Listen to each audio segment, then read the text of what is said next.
conversation. This is Power Shift, Weaning Industrial Food Systems of Fossil Fuels. We are at a climate conference in a fossil fuel producing country. And it's a great opportunity for us to elevate some issues around the transformation of food systems, and we might not also forget the need to insist that we also need to be dealing with the fossil fuel phase out. And we have a sort of a palindrome of sorts with in the relationship between food systems and fossil fuels, because we need to transform food systems, and in order to do that, we need to address fossil fuel consumption. And to address fossil fuel phase out, we are going to have to transform food systems, given that about a third of emissions are coming from it. We also have hundreds of millions of farmers living in poverty. We have 800 million people facing food insecurity or hunger, living with hunger. So ultimately, our food systems are not working for people or for planet. Regenerative and agroecological practices are needed for us to transition to a food systems approach that respects our planetary boundaries, so we can create well-being in this planet, and I would say for all life in the planet. So the call you're gonna hear today from our different speakers is gonna be one to decouple food production from fossil fuel use. And we are hoping that we can together bring a coalition of civil society organizations, funders, donors, DFIs, governments, investors, to move in that direction. So to that end, I'm going to invite the wonderful Patty Fong, Program Director from the Global Alliance for the Future of Food, to share with us, set the context and present a report why we need to wean out our industrial food systems of fossil fuels. Patty, over to you.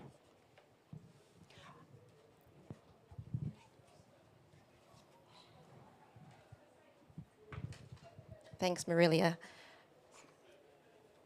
So, can we switch over to the, oh, great.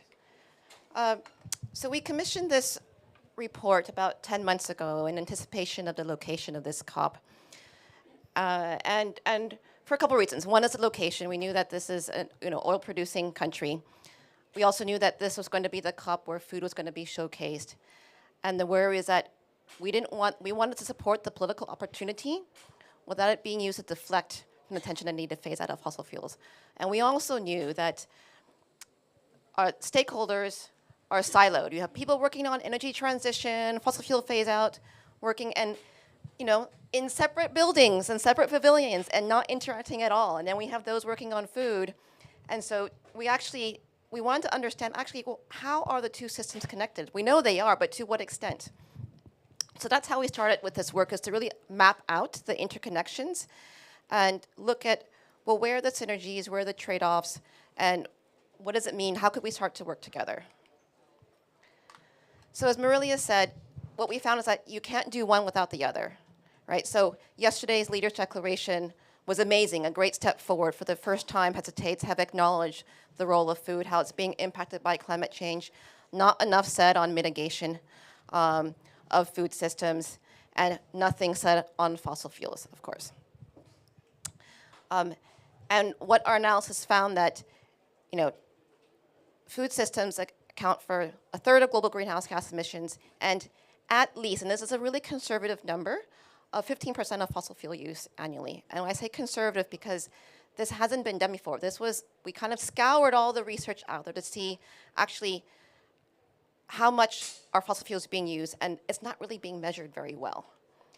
So we actually had to use a lot of old data. We had to make assumptions. We had to look at some of the big regions of the world and say, okay, well, this is probably a good minimum, but the number is probably a lot higher given how much global industrial food systems are, how energy intensive they are. And this energy intensity is growing. We also see that in terms of food systems, land is used not only to grow food for human consumption, it's also used to grow feed for energy. It's also used to grow as feed for livestock. So there's a lot of competition for land. And so I'll show you in a second the feedback loops that are happening.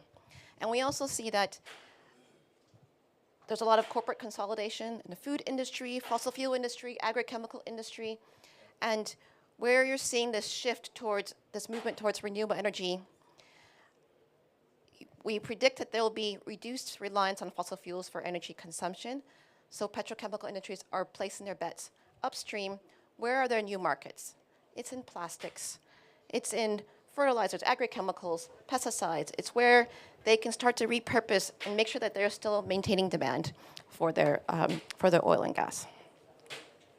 So what we're saying is, in this context, it's not simply enough to say we need to decarbonize food systems, because that means that you can just say you replace one type of input with another type of input. What we're saying is, from a food systems perspective, we actually need to look at the underlying drivers of what's causing food systems not feeding us in a healthy way, not being sustainable, and really look at the underlying production and consumption practices.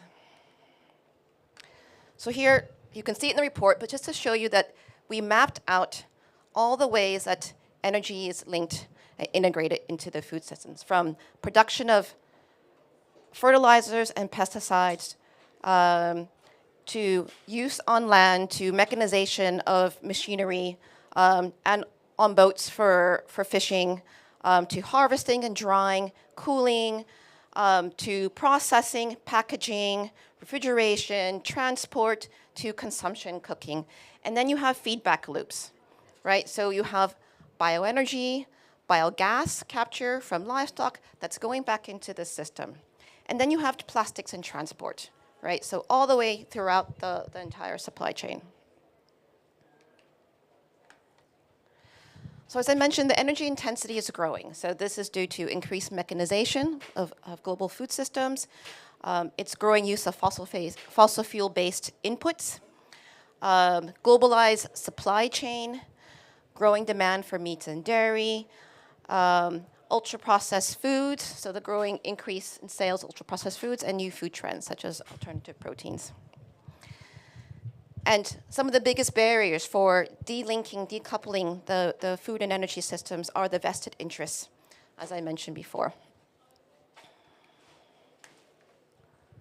So there are both positive and negative implications for the food and energy nexus. So one is on the positive side, so let's take, you can have, for farmers, they could have potentially an extra source of income by integrating, for example, solar onto the land while they're growing crops. For some, also, crops for biofuel production can also be a source of income, as long as it's not monoculture based on inputs that's then going into meeting renewable energy targets that are not truly renewables. But you can also have negative impacts. So, for example, incentive systems that are promoting biogas capture from livestock productions. Well, actually, what it's doing is entrenching industrial livestock systems. So you're basically saying, well, yes, keep producing livestock in the way that's quite industrial, using concentrated animal feeding operation methods.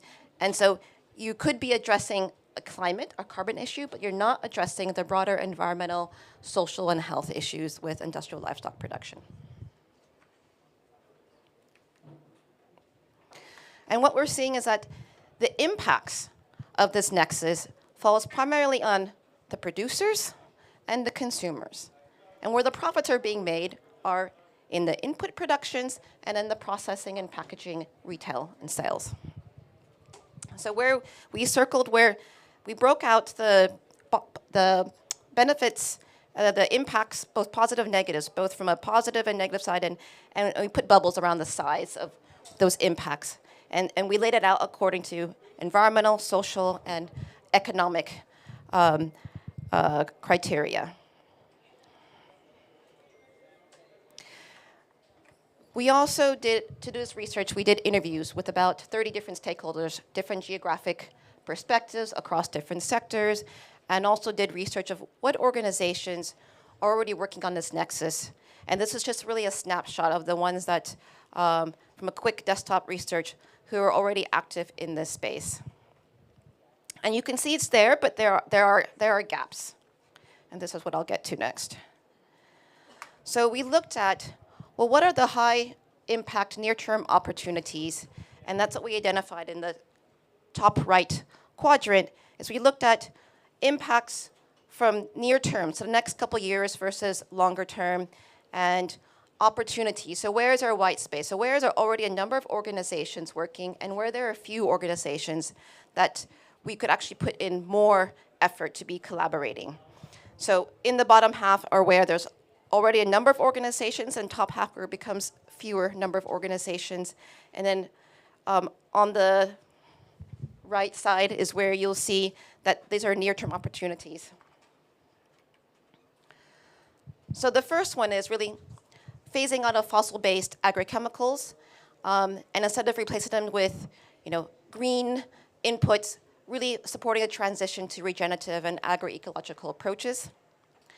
Second, achieving food environments that support plant-rich and minimally processed foods. As I mentioned, there's this growing trend for consumption of highly processed, ultra-processed foods, highs in fats and sugar. They're not only bad for you, they're highly energy intensive. And this type of food is being marketed and expanding all around the world. Second, shifting to renewables. Renewables for cooling, heating, drying, processing, transport, all throughout the value chain. We also need to review the fiscal policies for biofuel and biogas production. And we need to track corporate consolidation in the agrochemical and food industry. And through all of this, part of the reasons for these impacts is that those that are most impacted aren't engaged in the policies that are being developed or the programs that are being developed. So we need to be much more inclusive in including all the impacted stakeholders into the discussions.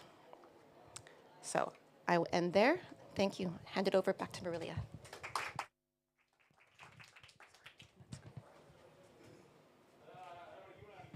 Thank you so much, Patty.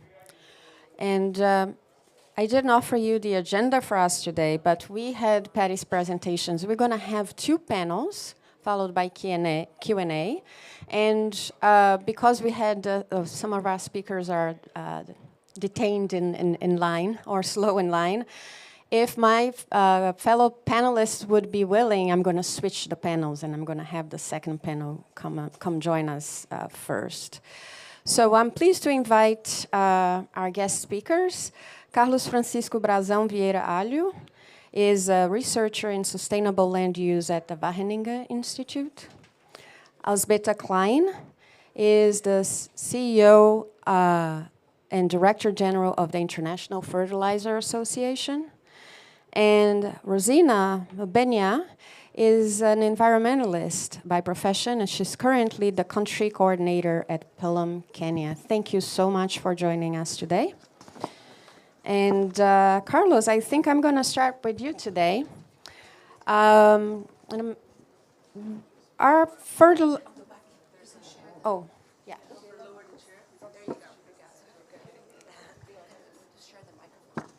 Yeah. And I can share mine with you, Elsbeta. Yeah. So are fertilizers really needed to build and compensate for soil health? And is it possible to build soil health without fertilizers? First of all, good morning, everyone, and thank you, Patty, for inviting me to join this panel. Thank you, Marilia, for the question. Perhaps I could begin my contribution by talking a little bit about the concept of soil health, because what I appreciate about this concept compared to previous concepts such as soil fertility is that healthy soils are much more than fertile soils. The concept of soil health emphasizes that soils contribute to many ecosystem services besides crop growth, such as carbon sequestration for climate change mitigation and adaptation, water regulation, habitat for biodiversity, and much more. And this broader understanding of soils perhaps has been neglected for decades, as we mainly seen agricultural soils as this sort of matrix with certain physical chemical parameters that we could manipulate primarily with external inputs to support soil fertility, to support crop growth. But that view has changed, and I believe that the concept of soil health helps us with this changing view and really embrace soil's multifunctionality. And this understanding is crucial for us to rely less on external inputs and rely more on biological cycles. But I think it's also important to reflect, why should we rely less on external inputs such as synthetic fertilizers? Well, there are a couple of reasons. From an environmental perspective, their production and use, as we've seen, contributes to greenhouse gas emissions. Because not all fertilizer that is applied is taken up by crops, when misused or overused, they can also cause serious environmental impacts on water quality and soil biodiversity. And on top of that, from a socioeconomic perspective, fertilizers are not necessarily cheap products. And we've seen that their price has been increasing in recent years for several global factors, which makes it even more challenging for farmers to have access to it, particularly where fertilizers might be needed the most.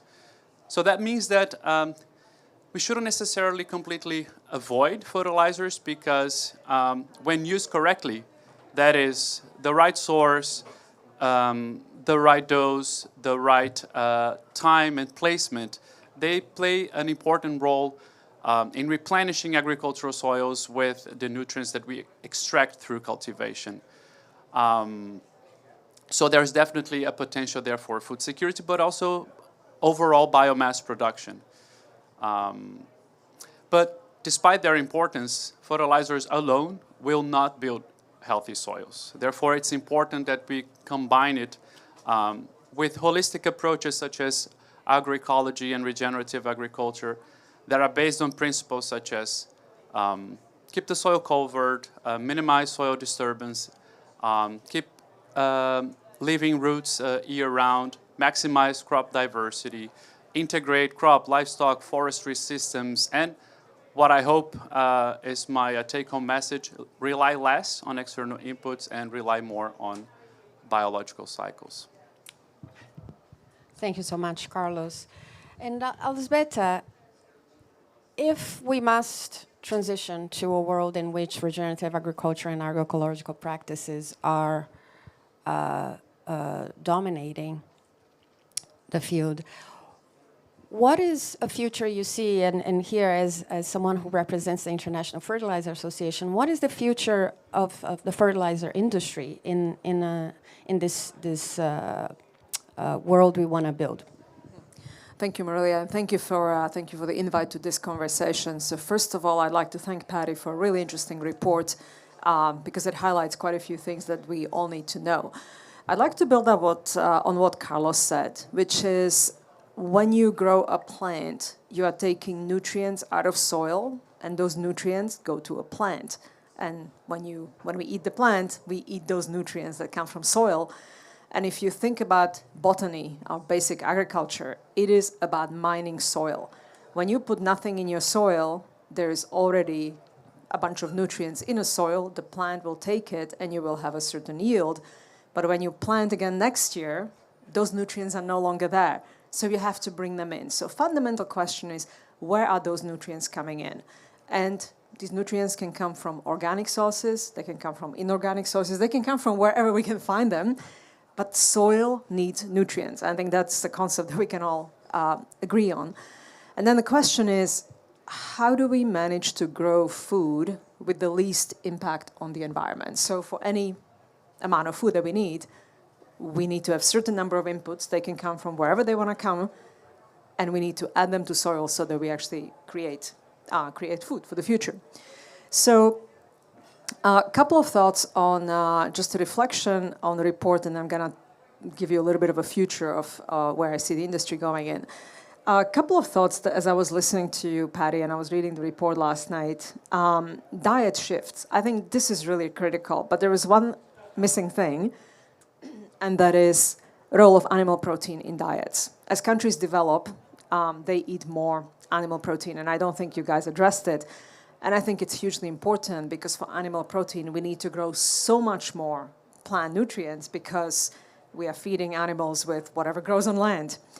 The second thing that I was missing a little bit was the whole concept of land as a finite planetary resource. We cannot afford to turn Amazon forest into arable land, whatever is left of it, and we cannot turn Congo forest into arable land. So we have one major planetary boundary, which is how much land we have and how do we feed ourselves, the concept of food security on the land that we have.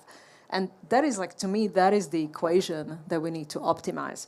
So in terms of the future, how we're going to feed the world and how we're going to do it sustainably, I would say it's a question of and rather than or.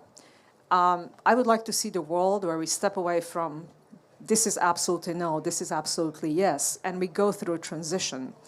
In my previous life, I worked on energy transition, and energy transition is not an or. I mean, we are here in a fossil fuel producing country. It's an and. Yeah, we need that, and we need to transition to something different, but it's not going to happen overnight.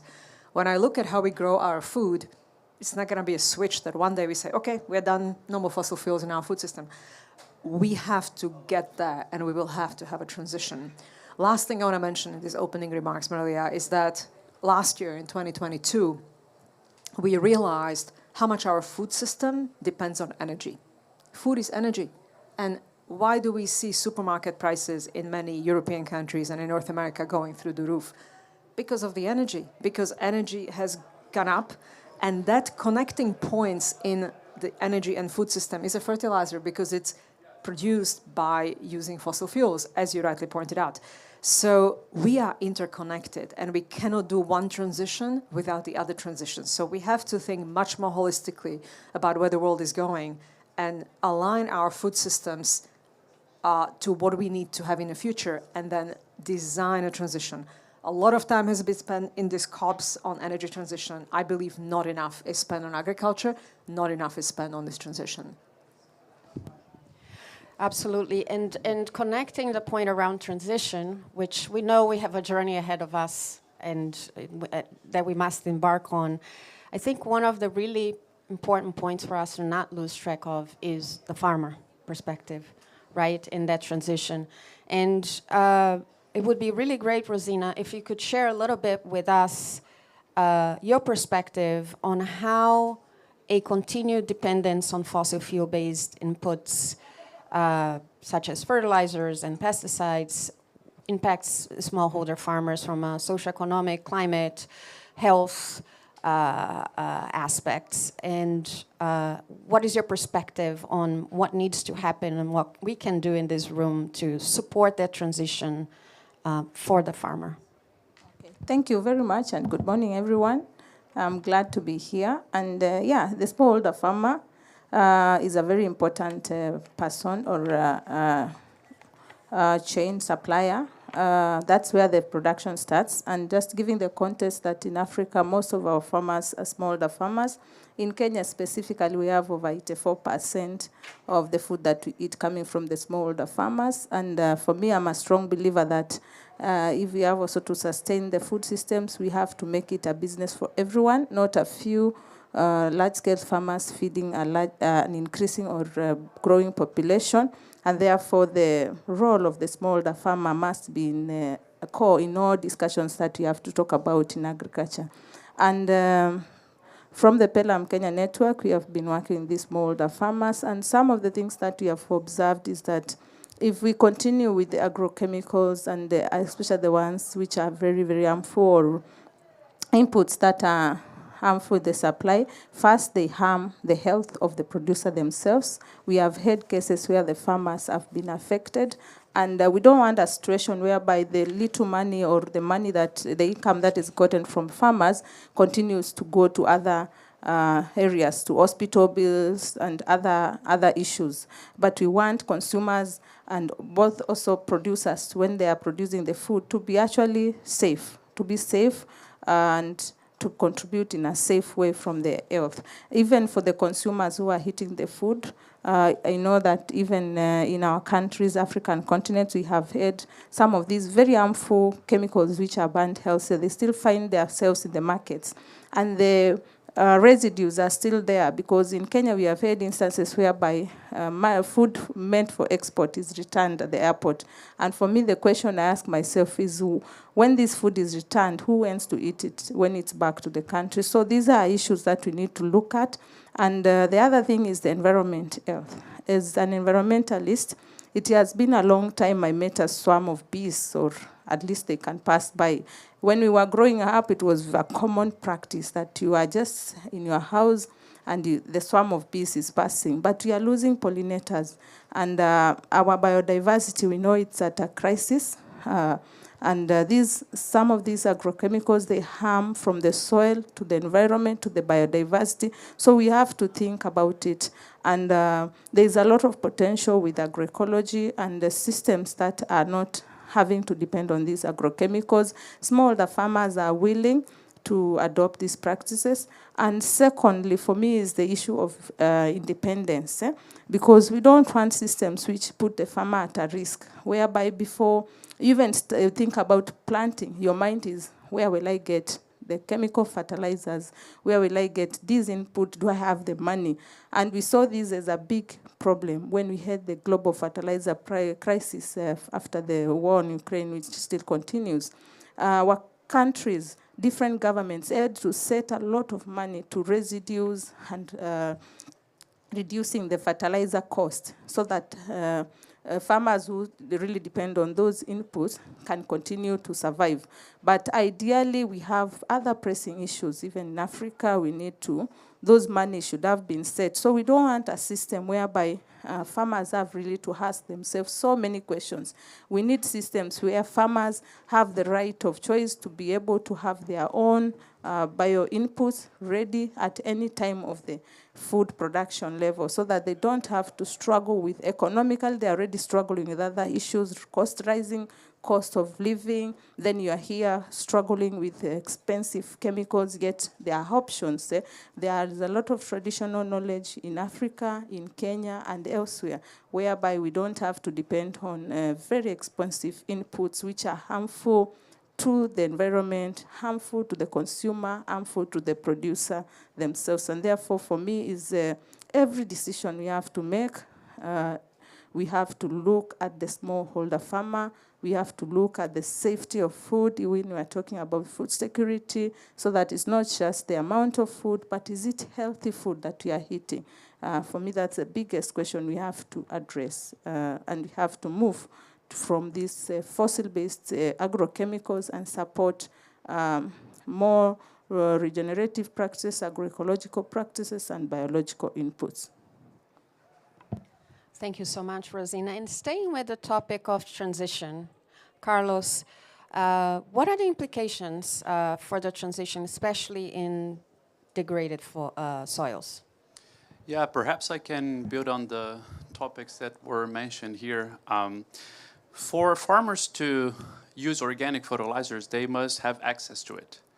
And in some regions, be it at the farm level or even at broader scales, biomass availability for the production of organic fertilizers can be scarce. There could be competing uses for biomass, and those two things cannot be neglected.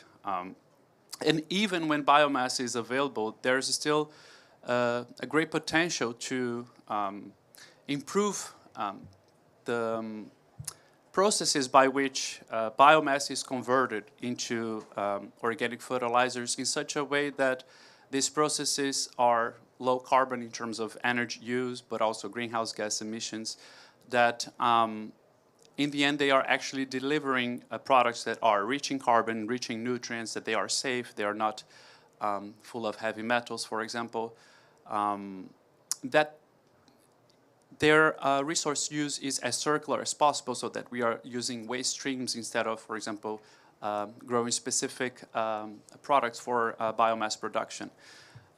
So I guess all these topics combined, they need to be discussed because to transition to practices that could fit agroecology and regenerative agriculture when it comes to bio input, they need to address these challenges because they could be potential bottlenecks for the adoption and broad-scale implementation of these practices. And Elzbieta, over to you. As you said, it's not an or, it's an and, and we need to step into this transition. But it is a big transition for business, right? For the industry, for the fertilizer industry to step into. So how are the models going to have to shift, and how? And if you can see already barriers that might impede that journey that need to be removed, so we can have an accelerated transition, can you share some of those with us? Thank you very much, Marilia. Just for the room here. I am only talking about fertilizers, not about agrochemicals. I only talk about 3 macronutrients which every plant needs to grow, which is phosphorus, potash, and nitrogen. I'm not talking about any other agrochemicals. I don't work in that area. So I just like to highlight what Carlos just said, the transition, right? So I'm going to give you one example. Chicken manure.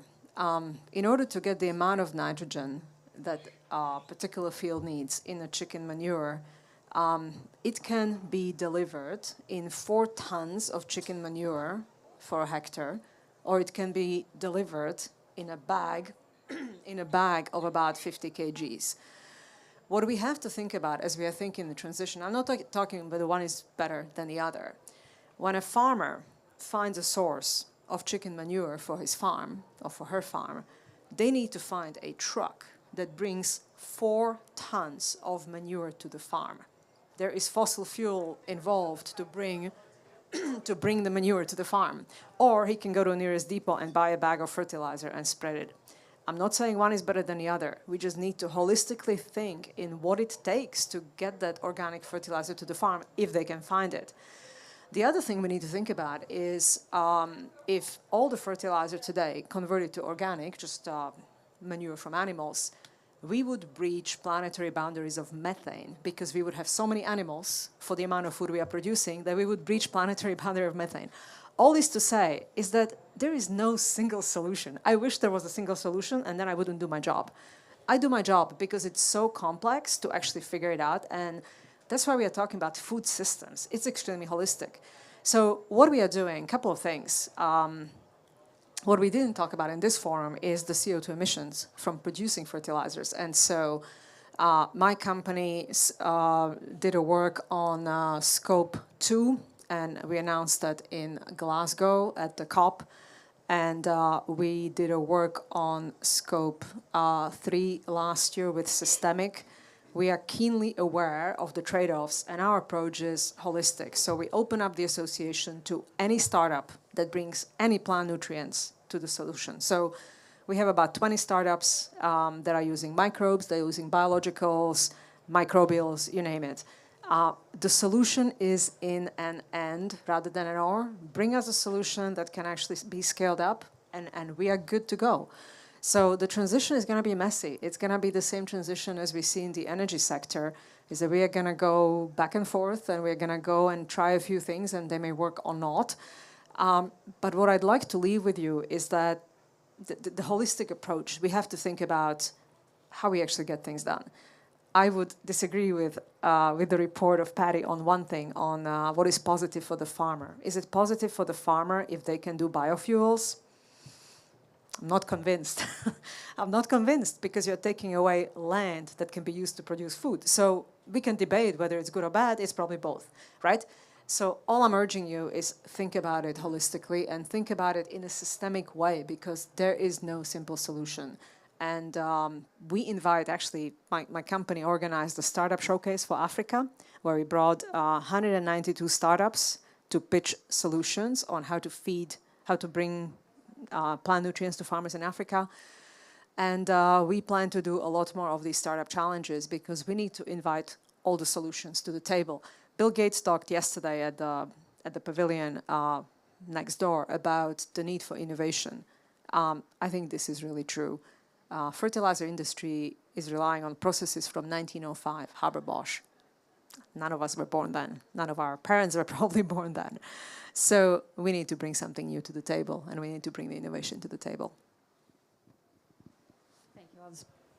Thank you, Elzbieta. Rosina, you mentioned a point that I think it's really crucial and important, the need for independence for smallholder farmers. And you mentioned the example of the shocks that were felt with the Ukraine war and accessibility and price of fertilizers. What do you think is needed for us to break that cycle of dependency from farmers that we have today? Yeah, thank you very much. And I think one of the things is we have to continue to raise awareness. As I listen to my fellow panelists here, I think one of the things about fertilizers is not just about the animal fertilizer we are talking about. We have other options. We have manure, compost. We have other ways. In Africa, we have bokashi. We have liquid manures. We have several, even others, plant-based and several. So we have to raise that awareness so that it is clear, even as we support the transition and for research to come in handy. I'm happy the innovations that are being also looked at are coming in place, and the youth actually play a very big role. But I find that we still need, even within ourselves, to look at it and be able to work with the farmers, because we have had the experiences in Africa. We are not just pushing these livestock manures, but there are so many opportunities for us there. So let us have more research, even increased financing to these farmers, researchers working with the farmers to document and support the transition, because I know the reports from the climate change all the time say industrial agriculture, they are contributing to increased gases. But at the end of the day, we have to eat. So what are we doing as agriculture people to ensure that we have to eat? Climate is warming. So what role do we play? And for me, I think that needs to happen. We have to have deliberate policies that need to be put in place which support this transition. We have also to have more research which is happening, and this research should be with farmers, for the farmers, so that we can learn, because they're on the farm every day and bringing maybe new ideas on how to better or improve whatever is happening, because I believe there's a lot of opportunities that we need to do. And we have also to look at systems that don't make us or the whole world dependent on a few, but systems that can drive most of us to contribute. Even as we are seated here, we can, as a person, we can ask ourselves, can I even grow something on my balcony, even if it's a vegetable, something, so that even if it's just one day that in the whole of the year that you don't have to depend on someone else. I think that's the transition for me I see. It's important if we have to look also at the comprehensive chain from the production, the way Patty presented. I liked it. And when we had the COVID, we had one of the observations that we made. Most of the food that was targeted export, there was a lot of impact to some of the smaller farmers who had export markets. The borders were closed, actually. People would not transport the food. And even I reflected as an environmentalist and asked myself, by the time I get the food from Kenya to maybe, let's say, Dubai, that's a lot of also increased pollution. I know it is inevitable for us to do cross-border, those kind of trade, but how do we support each other so that we localize the food chain, so that I produce here, if it's possible, it can be eaten here, but if it's not possible, yes, we can minimize those kind of trade which continue to contribute. So for me, I think it's a comprehensive way of thinking, but we need more awareness among ourselves about what is happening on the ground, and then we can be able to really transition comfortably. Thank you. Thank you, Rosina, and thank you to Carlos and Elzbieta as well. I want to open up and see if there are any questions in the room.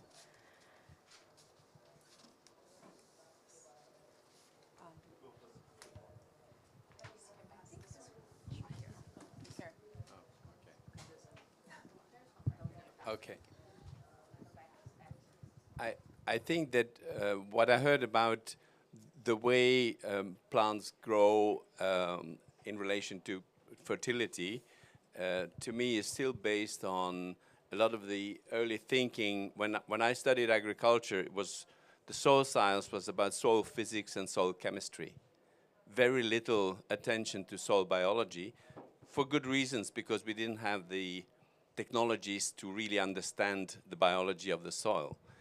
But with what has happened in essentially through sequencing, we found out that the complexity of soil biology is so much, several orders of magnitude bigger than what was there before, what was known before. And understanding that allows us to really look at what happens in the soil in a very different way. It's not something that has some fertility that you have to keep replenishing. I think it's really understanding how the soil microbes are mobilizing the nutrition from the soil, and being able to create an environment that actually requires very little or no input from outside. And that has been demonstrated. I was in an event, spent virtually the whole day just across here, where we had examples from Andhra Pradesh and from Egypt that showed not just one experiment in 1 year, but over a large number of years and large areas, with 850,000 farmers in Andhra Pradesh, 40,000 in Egypt, that have been practicing agriculture without fertilizers and with increased income and increased productivity. There's a lot to be understood about the soil science, and a lot of research has to go into that to be able to help with the transition. But things are not as we thought they were when I was studying agriculture, that you have to replace every inch of every gram of fertilizer that you put in the next year again. So there's a lot to be done in terms of innovation on soil biology still, that helps us understand what needs to happen and help us away from the chemical dependency that we have. Thank you. And over there to the back. Thank you. I just want to go into the general comment what you were elaborating. But as a previous speaker said, I think it is, if you are analyzing what is happening in the world, because most of the countries are subsidizing only chemical fertilizer. In the policymakers and all others are considering about the chemical fertilizer, not into the, as he said, today it is proven the soil microbiology can do much better with the different ways where the instead of synthetic fertilizer. I want to just come up with, because the Sri Lanka was targeted by the several companies in recent the government shift because it is not because of organic. The government want to go into that to save the money what they are planning to the subsidies. 350 million US dollars per season the government spending for the total 100% chemical fertilizer subsidy. To save that, they were shift into organic without looking at how the ground level is working, how the policy has to be with that, how the extensions should be done. Without considering all that was transition happened.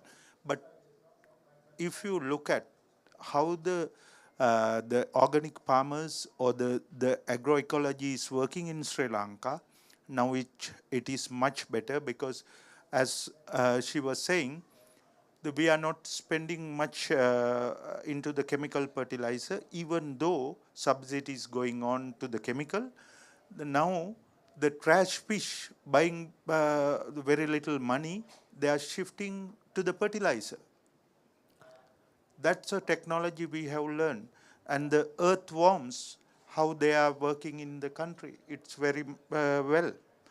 And all these solution should be easily into the farmer's extension, because the extension also not going into that deep.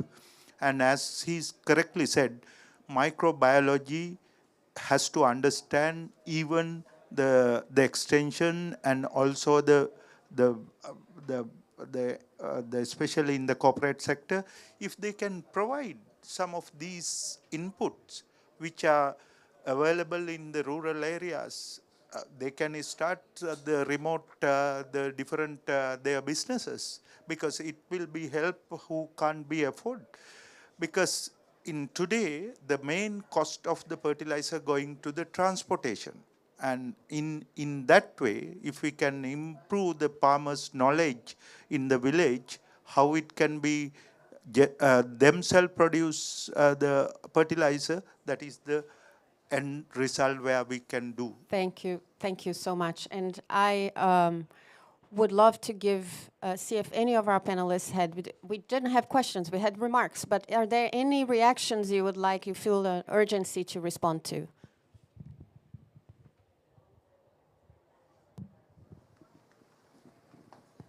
Thank you. Yeah, I couldn't agree more. I also studied soil science and silos, soil chemistry, soil physics, soil biology was an optional subject for me.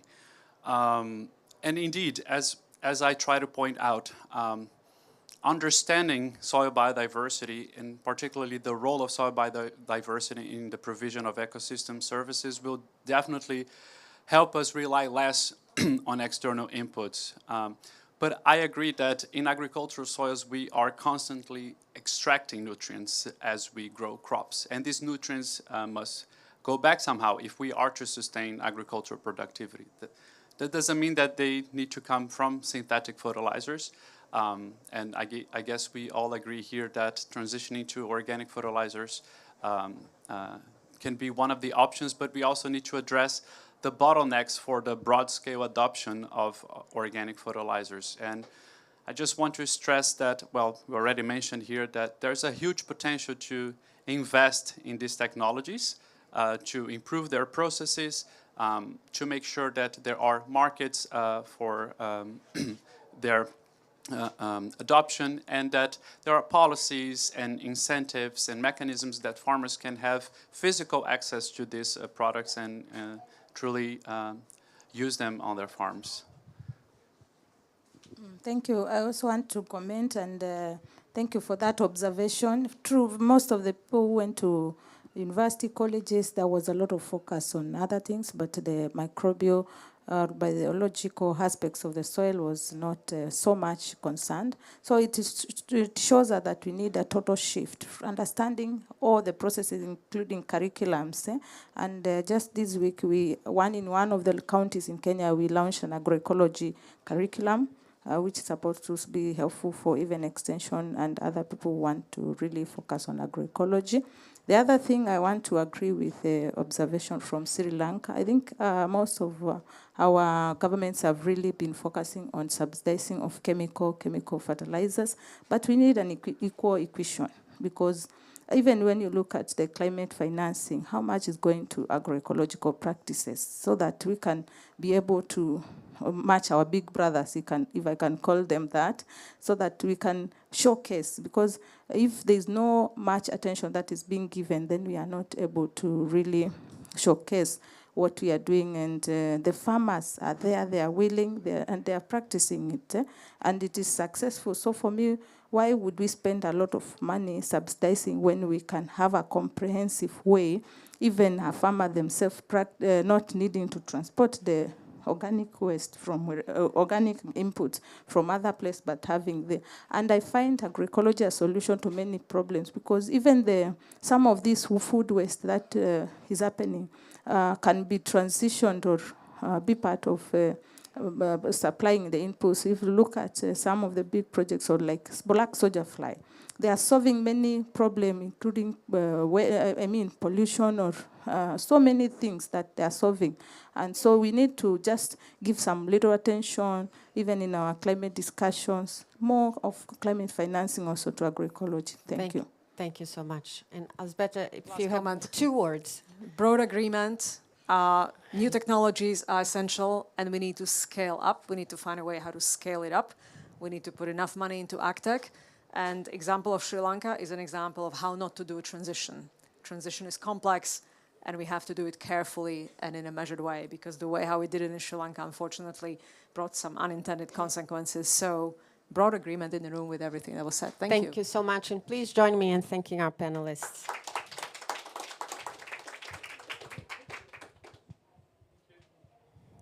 I think the diversity of perspectives and viewpoints here is showing just how complex this transition and this journey is, and how we really, really have to work together to get to our desired shared outcomes. Okay, so I am going to invite our final and second and final panel, Sarah Bieber. Please join me. Sarah is, and I'm looking for your title here, Sarah, is the head of energy partnerships at Acumen. And Kentebe Ebioridor, hi Kentebe, glad you were able to join us, is the coordinator of Oil Watch International and an environmental rights advocate and campaigner. So, Kentebe, maybe I can start with you. In your views, what are the implications of the ongoing fossil fuels exploration on both the climate and the food systems dimensions? Okay, thank you very much. The continuous use of, or the continuation of exploration of fossil fuel extraction around the world has had huge impacts on the food system, and not just the food system, also on the climate. And this is important because gradually it is affecting the way that the food that is being produced. It has changed the pattern of the climate. And most importantly, if you look at it very well, you see that it is having huge impact on the agricultural system.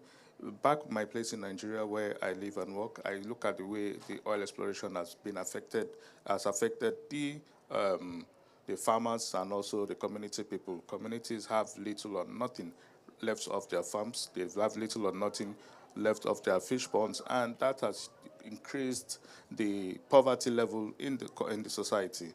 So continuous fossil fuel extraction, it's a no-win for any community around the world, and I think it's high time we think about it positively rather than looking at for solutions as a way forward. And Sarah, how might renewable energy technologies be effectively integrated into the agricultural practices to reduce the dependency on fossil fuels? Thanks, Marilia, and thanks for having me here. I'm normally on the energy side, so I'm very happy to be on this side for a day. And as an ecology major, I am really thrilled to talk about soil science and all the things that I used to study. So I'm Sarah from Acumen. Acumen invests at the intersection of climate and poverty. And thinking about how we decarbonize agriculture and agricultural systems essentially, we have to think about smallholder farmers. So I was really happy, Rosina, to hear your perspective on that. There are 570 million smallholder farmers, and they literally feed and employ the world. They create and produce 35% of our food, and they employ 2.5 billion people. That's about a quarter of humanity. So if you don't include them in this conversation, you miss a whole piece of the puzzle for both mitigation and resilience and adaptation. I think smallholder farmers basically face real issues and lack of stability on sources of energy. Right now, they have volatile fossil fuel sources that they're trying to navigate.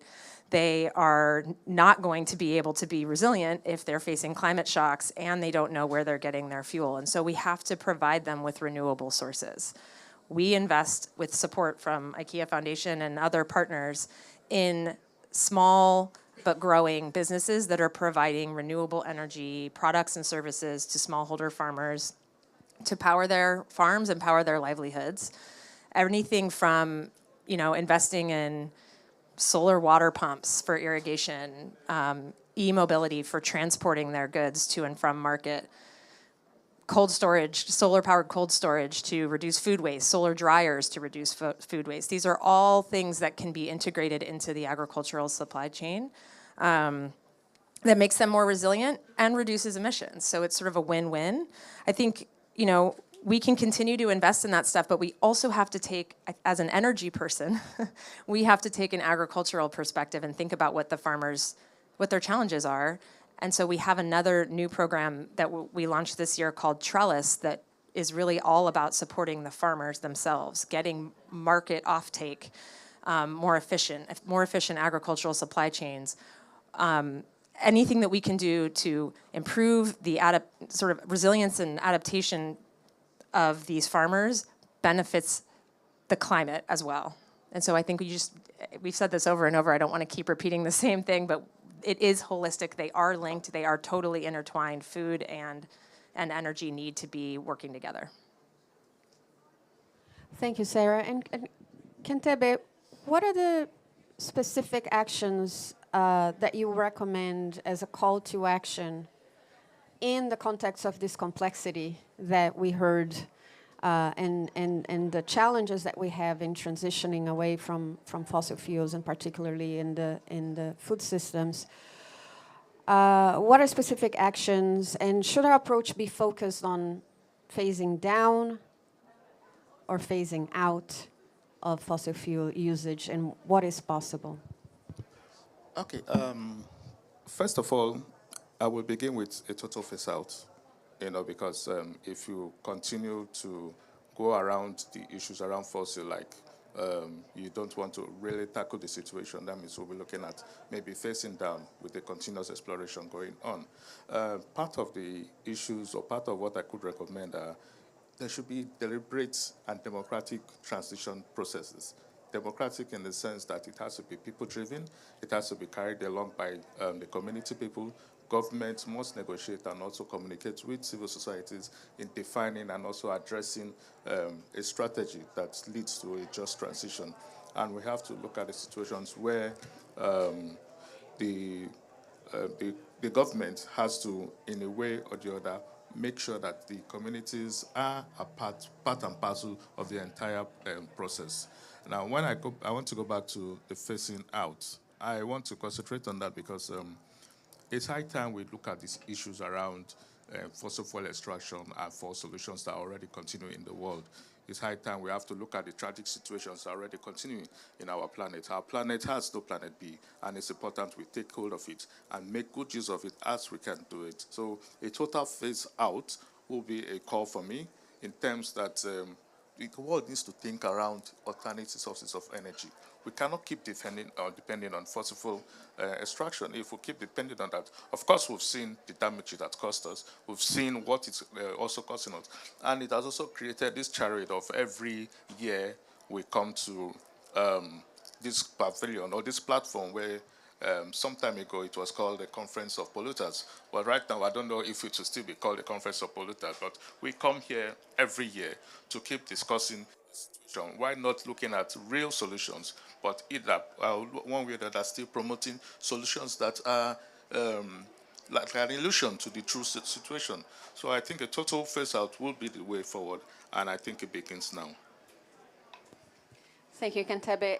And Sarah, the Acumen community is hands down focused on creating that transition and in the intersection between climate and poverty. Are there specific examples that you can share with us that can move this from this level of complexity into one of it is happening right now and this is how? Yeah, thanks for that question, because I think I also start to feel overwhelmed at how big this problem is that we're trying to solve. And I think there are, if you bring it down a level, there are really concrete examples that give you hope. So one example is a company that we've invested in called S4S. They just won the Earthshot Prize this year. They are essentially providing solar dehydrators to micro entrepreneurs in India, well, globally, but mainly in India. And they purchase produce, like the rejected fruits and vegetables from a farm that maybe are misshapen or a day old, and they purchase that. They give it to the female entrepreneurs, micro entrepreneurs that use these solar dryers to dehydrate the food. They then purchase that dehydrated food and sell it to major food suppliers or restaurants or hospitality companies. And in the process, they have 300,000 smallholder farmers that are boosting their income because they've reduced that food waste, right? So they're earning money from what would have been wasted food. They've invested in female entrepreneurs that have now increased their incomes, doubled or tripled sometimes their incomes. And they've created a real ecosystem and market for wasted food. And it's an example of a very concrete solution, which seems like it might work on a small level, but it certainly is scaling quickly. And so we made an investment in them, 2 years ago, and they've already, quadrupled in size. Another example is Sun Culture. They make solar water pumps that provide irrigation based on the sun to farmers that can improve their yields. They can get trained on how to irrigate their farms more effectively and more efficiently. They reduce actually the amount of labor that goes into the farm, and people can spend that time doing other things with their lives. So I think there are real concrete wins that are happening, but I think what ultimately, if I could get one call to action out there, is we need to invest in them. We need financing. And I think a lot of the focus on at this conference and in climate circles in general is net zero. There's nothing wrong with focusing on net zero. We absolutely need to do that. But we also can invest in solutions in places where there aren't as many emissions yet. They're coming, right? The agro-food system is a huge emitter, but it's going to get more if we don't replace the diesel gensets that power these farms. And so I think investing in those things now, scaling that stuff up now, prevents future emissions, builds resilience, boosts income, addresses poverty, and hopefully continues to keep the agroecological diversity that we all need for the planet to be healthy. Thank you, Sarah. And talking about the complexity of the issues, I'm just reminded of the point you made, Elizabeth, about the use of land and our need to keep within planetary boundaries, and thinking about the point you made with the entrepreneur who won the Earthshot Prize, and the issue of food loss and waste, which is another big one, big lever in this complex system. I want to open up to questions and comments from our audience.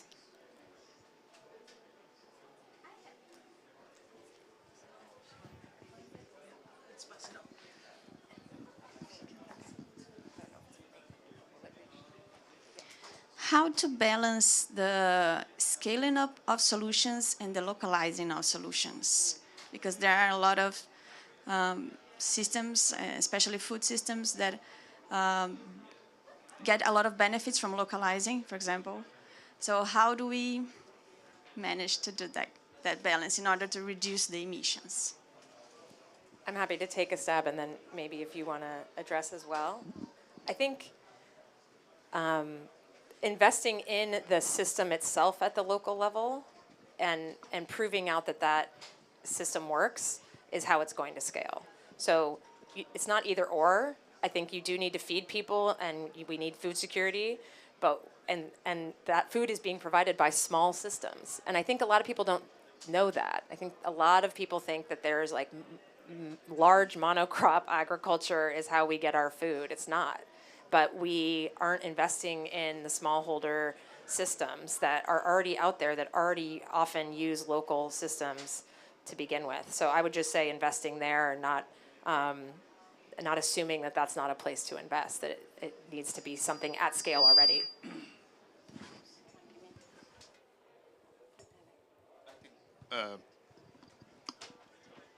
I think just to add to what she has said, I think it's also important we take the smallholder farmers very important and do a lot of investment in them, because the truth is that we can feed ourselves. We don't need these huge, big farmers to come and with a lot of artificial system of farming to make us understand that the world, with the smallholder farmers, the world can take care of itself. So when we try to diversify the need for food to cover for food shortages over on terms of profits over people, then then that gap begins to show. So, but I think the way forward is to actually invest, support, democratize the entire system of the smallholder farmers. I have one here and then one in the back.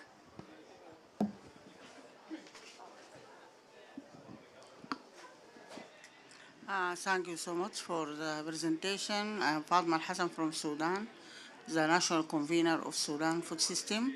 I think we have to consider, as my colleagues say, the small-scale farmers, especially in Africa. Those people, they have very sufficient knowledge, endogenous knowledge. So my question to the food system people, how we can make this, develop this knowledge, because sometimes we are agriculturists, but they have knowledge more than us, because they are the ground people. So how we can develop this knowledge to be more advanced, because sometimes it's traditional, but we benefit from it very much from the small-scale farms.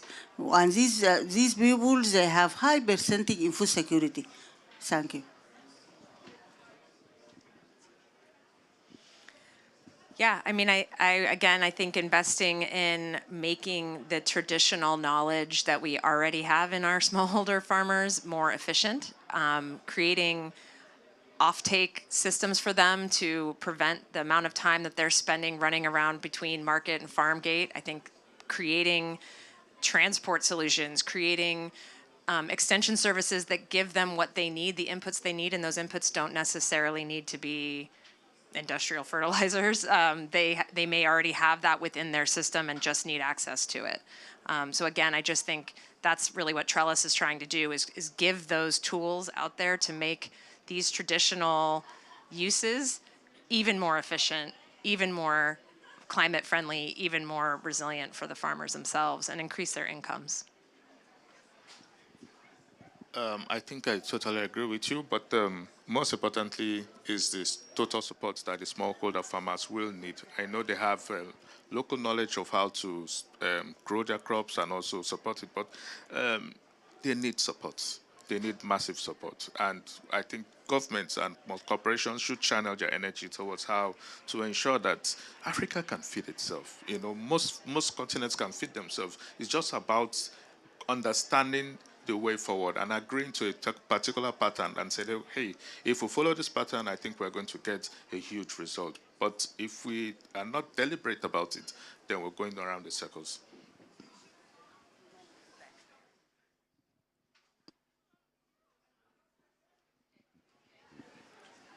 Thanks.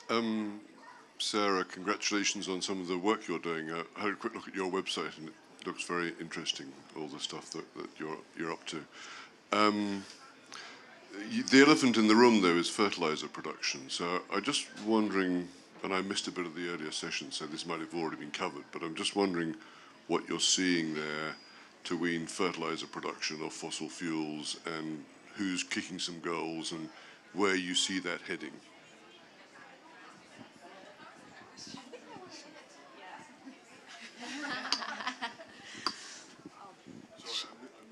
No, happy to take that. So look, 3 key nutrients, right? Potash comes from the ground, goes to the ground. There is not a lot of fossil fuels involved in mining potash. Phosphate, phosphorus, phosphate rock, mine, processed, get to the ground. So the key one is the third one, which is nitrogen. Nitrogen, unfortunately, needs a lot of energy to be produced. Even though this room is full of nitrogen, plants cannot use it, so you need a lot of energy. So the question is, what do you do with fossil fuels for the production of nitrogen? That is the key question. And I think we've got quite a few opportunities. We are looking at producing nitrogen using renewables. For that, the precondition is a huge scale-up in renewables. We have to grow renewables at the level of 10x, not 10%, 20%, 30%. We need to grow them 10x. In the meantime, we cannot just say, oh, we don't have enough renewables because nobody wants to build renewables on their land. That is a fallacy. We need to do what we can today. And what we are doing today is capturing carbon at the end of the pipe. So basically blue ammonia, blue hydrogen. But then there is another thing coming up, and that is that ammonia is actually a very efficient fuel for decarbonizing maritime shipping fuel. So suddenly, we are looking at a situation where this humble ammonia, NH3, is used to decarbonize shipping. And you know what I worry about the most? Shipping companies can pay a lot of money for the ammonia. The farmer in sub-Saharan Africa cannot. So the more we're going to use this ammonia as a fuel to decarbonize shipping, the less of it will be available for farmers. And this is another unintended consequence of a transition, which we need to be very careful about. It was similar to what Patty was talking about, biofuels, right? If we're going to use our farms to produce biofuels, okay, it's good from one side, but that farm can be used to produce food and feed the people. So we have to know what the trade-offs are. And at the moment, I see a lot of solutions that come in sort of silo, rather than looking at an opportunity of what can be done on a system level. The other thing I'm seeing is that we are waiting for the perfect solution. And I'm here to tell you, no, don't wait for fully decarbonized fertilizer value chain, nitrogen for that matter, right? Do what you can today and develop the science and develop the innovation and bring the financing to scale it up. That is what is needed. So I hope I answered your question probably longer than you wished, but there we go. I think also want to add to your comment about fertilizer is, I guess, the big elephant, but that's because the current modern industrial system is highly dependent on basically a lot of inputs of fertilizer. And what we haven't invested in, that's what is actually, we talked about Sri Lanka, subsidies on chemical fertilizers to prop up big industrial systems. What we're not invested in is agroecology and regenerative practices, which reduce significantly the dependence. So you start by, even with energy, not just 10 times increase in renewable energy, you have to reduce energy demand to begin with.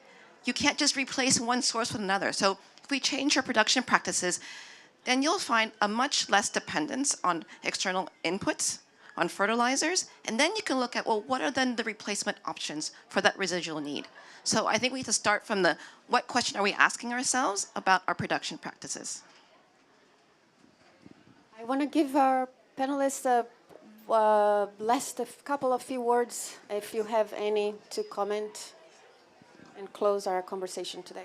Okay, thank you very much. I think parting shots will be first and foremost, we have to support our smallholder farmers, number one. Then secondly, we also have to invest in real solutions that will support the smallholder farmers. And technically, I always come from the angle of a total phase-out. I also look at it that the only way we can get ourselves wind of all of these things is to deliberately stop dependence on fossil fuel and have a deliberate act to move to agriculture, and so that we can support the system, support the food system, support the environment, and ensure that the life expectancy is not cut short at any point in time. And part of what is our solution is what we call the real zero, not net zero. Net zero talks about solutions that are, like illusionary. It only looks as if they want to stop the problems now, but in the long term, the problems are still there. So I keep maintaining, I will say that we want a real zero, not net zero. And to put a full stop to my word, I will say leave the oil in the soil. Thank you very much. Thank you. Yeah, I think I would just add that the majority of smallholder farmers that are the basis of our food system live at or below the poverty line. And so we have to, the most major impediment for them to rising out of poverty is access to reliable energy. access to reliable, renewable energy helps address the climate problem, it also helps address the poverty problem. And so investing at that place, at that point, is really a no-lose way to invest. It's risky, it takes time, you have to be patient, it's not gonna create huge returns if you're an investor, but if you're looking at addressing climate change and poverty, it's the way to go. I would just, in thinking about what's risky, the risk of inaction might be greater. And I just want to thank our panelists and thank the audience for joining us today for the wonderful comments and questions. And let's get our heads and hearts together and get going on this necessary transition. Thank you so much.